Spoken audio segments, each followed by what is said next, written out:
you having trouble attracting a mate? Is no one responding to your dick pics, despite listing The Shawshank Redemption and The Big Lebowski as your favorite movies on your profile? Do you, for some reason, invest way more value in sex than in genuine happiness or fulfilling relationships?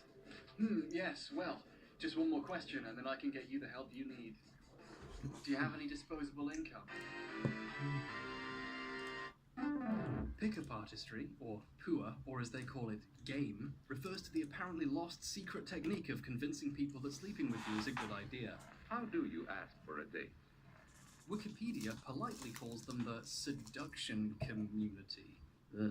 While the concept has been around since the 70s, the community really got going in the internet age. On places like Usenet and later Reddit, people who sit inside all day arguing with other men on the internet can take the time to trade tips on how they think women work.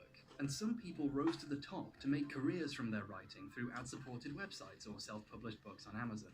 One such fellow, arguably the most popular, is Dariush Felisadeh, who calls himself Roosh V because he knows most of his readership has trouble spelling and pronouncing difficult words. He's written a whole bunch of books on pickup artistry and how to do it in various specific countries, which you can buy on Amazon or his shady-ass Web 2.0 looking website.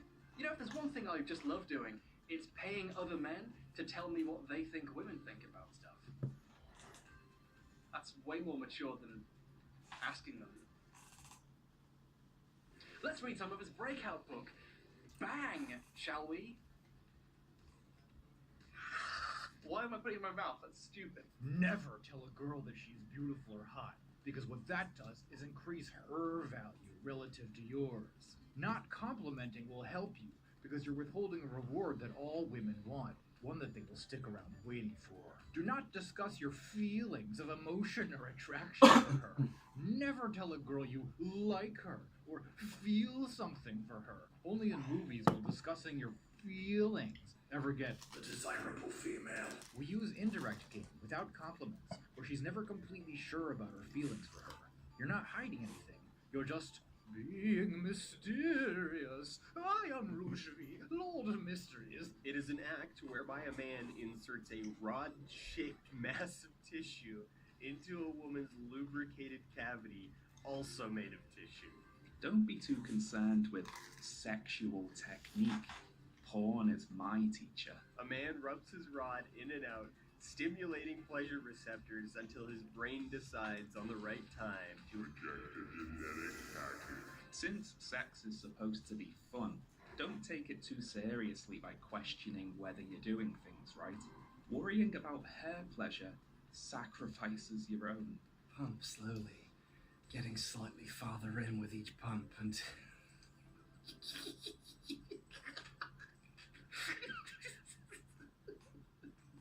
Congratulate yourself on the notch. That's gross. Oh, it's getting hot and sexy in here, isn't it? Go down with a case of the fucking vapors! Now, I could go into detail about every single strategy in this book and how it reveals a deeply unsettling inability to empathize with women as human beings and how most of it doesn't actually work. In fact, that's why this video took so long to make. Initially, it was going to be about every single thing in the book, but what I actually find is really funny is that Roosh agrees with me about how poorly it works. The most telling piece of advice in the book is actually its simplest. Be prepared for a lot of disappointment. Most phone numbers will go nowhere. You're doing incredible if half the numbers you get result in a first date. Even when your game gets really good, you will still get rejected and have prospects that don't convert. On your 100th approach, there will be the experience of 99 previous approaches at your back, helping you succeed. This is why it is better to be the man that tries and fails than one who does not try at all. Now, on a certain level, yeah, dating is easier for you no matter how you approach it if you accept that not everyone will accept you and no set of tactics will work on 100% of women. But combined with the rest of this fucking shitty nonsense advice, it's an admission of failure. If I wrote a guide on how to succeed at Dota, and the first chapter started with get used to disappointment, following these tips you'll only actually win 1 in 100 times, you'd want your fucking money back, wouldn't you? This puts something of a dent in the idea that pickup artistry actually works, doesn't it? It only looks like it works because it tells you to try it hundreds of times. So people who are utterly committed to it will probably eventually see some results. Does that actually mean it works, though? I know I'm arguing semantics here, but if you roll 6 dice hundreds of times, you'll eventually land all 6s. But that doesn't mean I've taught you how to be a dice roll artist, does it? It just goes on like that. Honestly, I've read as many of the books that I could get a hold of for less than asking price, and they're basically the same book over and over again. But I gotta give Roosh some credit though. First of all, he sold the same book in like 15 different forms to the same people. But he's also very good at constructing sentences that sound deep and introspective and original, but if you think about them for more than like 1.2 seconds, you realize that they're nonsense. They're actually less than nothing sometimes. Take, for example, this section from Bang Ukraine. Ukraine is what I call a paint-over culture. Ukrainians don't try to fix problems, they paint over them instead. The women do this with their excessive use of makeup, fake eyebrows, and fake eyelashes. A fat Ukrainian man who looks like Jabba the Hutt will paint over himself with a Mercedes-Benz. Ukrainians look for quick fixes and shortcuts to give them the appearance of beauty or success. Roosh has invented an entirely new sociological term to describe the new phenomenon of women wearing fake eyelashes and men compensating for things by buying nice cars. Only in Ukraine, am I right? Roosh's books are full of Barnum statements like this, where he pretends he's come up with something unique to that culture, when in fact he's saying the same thing again, but he's come up with a different pithy way of saying it.